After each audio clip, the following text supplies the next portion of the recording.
3 years ago, my world was a very different place to the world I inhabit today. It was mostly a dark place, a painful place to be in, both literally and figuratively. I was an unhappy and fearful person, just waiting for the next bout of pain to hit. Today, I'm glad to say I'm largely pain-free, and for the first time in years, I feel happy and content with who I am and the life I live. For this incredible transformation, I have Dr. Sano to thank, and of course the amazing Steve Ozanich, without whom this journey really wouldn't have been possible. So here's my story. I've battled with anxiety since I was a young child. Starting school at the age of 5 certainly didn't help, and from this young age, I experienced angst around school performance and friendships. Angst that seemed to get worse as I got older. Because I was a lot younger than some of the other kids in my grade, it felt like a long time before I perceived myself to be on an even keel to them, both socially and intellectually. Even at that point, my type A personality and perfectionistic streak meant I seldom gave myself a break, always being my biggest critic and never believing in myself. I recall often telling my parents that I was going to fail my exams, and this was in spite of the fact that from the age of about 14, I actually became a very high achiever academically at school. Nevertheless, thoughts of failing persisted.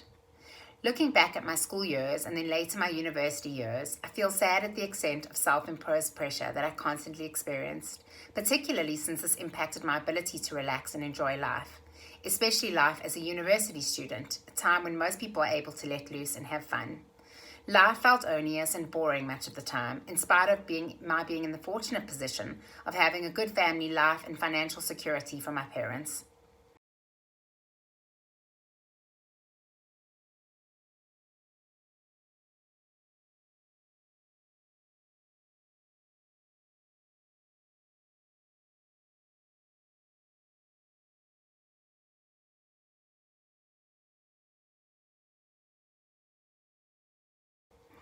My neck pain, TMJ, and headache started as a teenager. However, only became chronic from around the age of 24. At 26, I got married, and 2 years later was blessed with twin girls. I think my type A and anxious personality, combined with my self-imposed pressure of being a parent and trying to juggle work with parenting, only served to make my pain worse. And as my girls got older, I continued to battle with pain and became increasingly obsessed with finding a physical reason for my pain. On top of my other pain conditions, I also developed a bad spastic colon and battled with chronic fatigue. I never processed the underlying reason or emotions behind the pain. It didn't even cross my mind to do so. I just carried on, always putting on an outward appearance of being happy and of course coping well in my environment. But in dealing with the pain, I tried numerous different types of medication. Medication for the pain as well as for my increasingly anxious mental state, but nothing seemed to help. 10 years later, I was still battling and seeing even more doctors with many alternative healers added to the mix. I was not diagnosed with any underlying medical condition. This I actually found exceptionally frustrating as I couldn't fathom why I had the pain. As time went on, I became increasingly and more desperate, which of course led me to spend more time, money, and emotional energy on making and attending appointments with specialists, including neurologists, neurosurgeons, chiropractors, acupuncturists, and physiotherapists. For some time, I was convinced that my TMJ issues were causing my neck pain and headaches. This led me to see many dentists and specialist TMJ physiotherapists, but all to no avail. My pain persisted. At one point, I was referred to a dental surgeon who I was told was amazing when it came to helping with TMJ. But little did I actually know that consulting with a specialist would yield a host of further issues. The dental surgeon drilled and adjusted here and there and gave me a fancy bite plate. My pain improved slightly for a few weeks and then regressed again. And the worst part was that after spending numerous hours and more than 40,000 Rand with him over the course of a year, my jaw landed up in a far worse position than when I actually started the treatment. By the end of that year, I'd suddenly developed an open bite, which was clearly related to the various treatment modalities implemented, which actually meant that my jaw pain was worse than ever and I could actually barely eat without experiencing pain, since the back of my teeth didn't touch. I was told by the surgeon and subsequent 3 maxillofacial surgeons who I consulted with that I needed jaw surgery, called an osteotomy, followed by 2 years of orthodontics, this all in order to fix my jaw. A jaw that was actually never faulty in the first place. I couldn't actually believe what I was hearing. I felt like I was living a nightmare. I couldn't fathom having surgery on my jaw. It just didn't make any sense to me. Eventually, I persuaded a well-known orthodontist to proceed with orthodontics before I considered surgery. Thank goodness the Invisalign orthodontics given to me sorted out my bite, and 2 years later I was back to where I started with my jaw, and at least I could eat comfortably again. Nevertheless, the neck pain, headaches, and even mild TMJ persisted. So now just to backtrack a little bit. Since the time my girls were about 3, I crazily decided I wanted a third child, and we started trying to conceive. Why do I use the word crazy? Well, because now I have to wonder how on earth I could have managed having another child with the chronic pain I was suffering on a daily basis. It's madness, and now that I look back, it was probably more an attempt to escape from my current reality than anything else. Anyway, so years and years down the line, we still had no luck having a baby, in spite of numerous fertility treatments. About 6 years into the fertility journey, we gave up. It simply wasn't meant to be, and was just another reason for me to start feeling more and more down and anxious. One of the main issues I experienced with my pain over the years was the vicious cycle that I was in with the medication I took. The acute pain meds I took for my headaches worsened my spastic colon and my fatigue. This led me to take a host of other medications for my colon and to spend more and more time sleeping and resting, time which between my work and family I couldn't really afford to be spending. Of course, I consulted with a dietitian and amended my diet to help ease my spastic colon. And whilst this did help a little, it was not a complete solution, and my tummy cramping and bloating persisted. Working and raising children became onerous, and each day and every day became a challenge.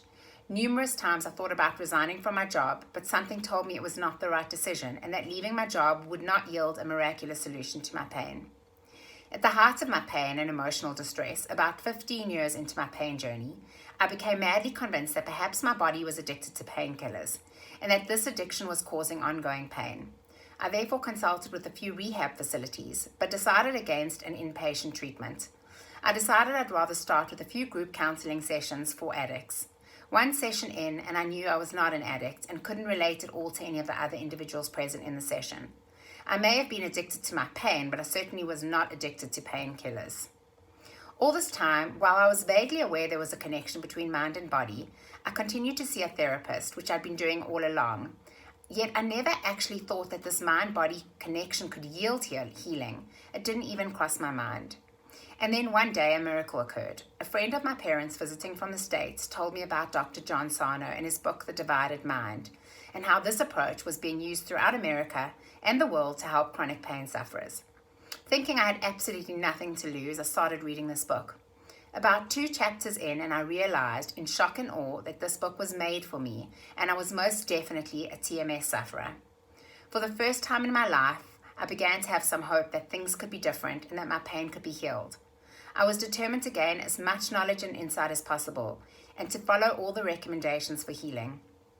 At times, with my type A personality, I put too much pressure on myself, and I experienced immense frustration that I was still not healing, in spite of having completed Sarno's book.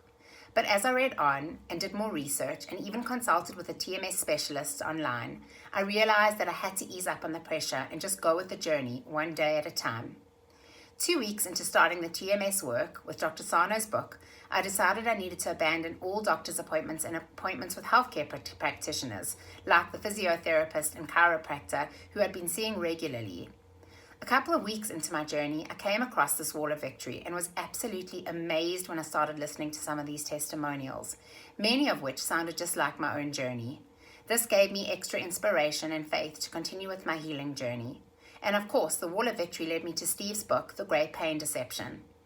It was through reading this book that I believe the true healing started kicking in, and I started noticing tangible differences to my daily pain levels and overall experience of life.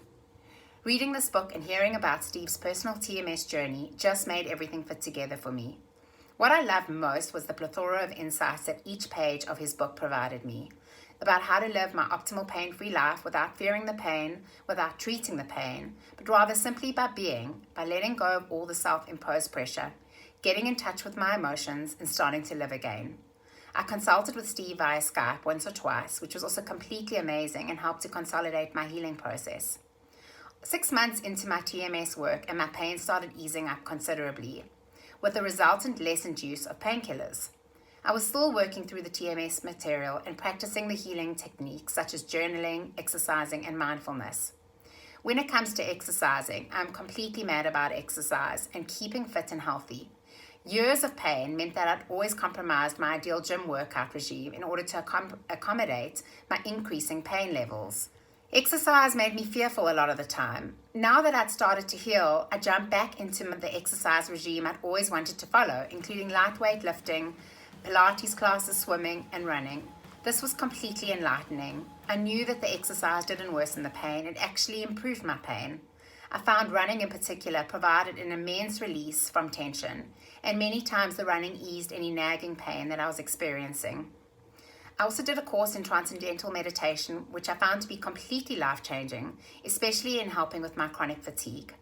I was so inspired by this healing journey and awestruck at how my life had changed that I felt a strong need to give back and pay it forward, which I did by hosting 2 workshops to some people in my community, in which I presented detailed insights on TMS and the healing process. This served me as much as it hopefully served other people who attended the workshop, because it helped me consolidate all the amazing knowledge and insights that I'd gained. The rest, as they say, is history. The truth is, I did have my ups and downs, and the healing process was not always linear. At times, especially when I was stressed out or had a lot going on in my life, I noticed my pain took a bit of a turn for the worse. But the most important thing was that I didn't let myself panic about such flare-ups, as I knew that this was simply TMS, and of course I knew that fearing the pain would only make it worse. So when I did experience a flare-up, I just knew that I had to start thinking emotionally more and more, doing the TMS work, listening to testimonials, and doing some more journaling. 3 years into my TMS journey, and I've now officially launched a TMS Facebook page for the South African market. I'm also offering some free online consulting sessions so I can help out others in chronic pain. I feel exceptionally motivated to help others, as I know the devastating impact and toll that chronic pain takes on lives. And more importantly, I actually know that one doesn't need a life full of chronic pain, because there is a solution out there. And the solution is understanding TMS, fully acknowledging that you have TMS, and of course following the TMS healing modalities. Also, just to mention, a year ago a miracle was brought into our lives, and this miracle was the birth of my beautiful baby boy, Liam. I knew once I started healing from TMS that I needed to relook the fertility journey, as I was now a changed person. And with this immense change in my life came hope that maybe another child was indeed a possibility. And thanks to God and the universe aligning, I fell pregnant. I know without a doubt that had I not gone through this TMS healing journey, I would not have been able to conceive. There are no words to be able to thank those who have aided me on my healing journey, in particular Dr. Sano and Steve Ozanich, both of whom have changed my world to the nth degree. I pledge to continue to pay it forward and help others wherever possible. For those of you who are watching this video and perhaps feeling doubtful about whether you can heal from TMS, please have faith that you absolutely can and will heal. Just have faith, stick with it, do the reading, follow some of the healing modalities, find those that work best for you, and just give yourself the time and freedom to heal without any self-imposed pressure. Because imposing pressure, including time frames, will only delay healing. Steve, thanks again for giving me this platform to spread my message. And thanks to everyone who has watched this testimonial.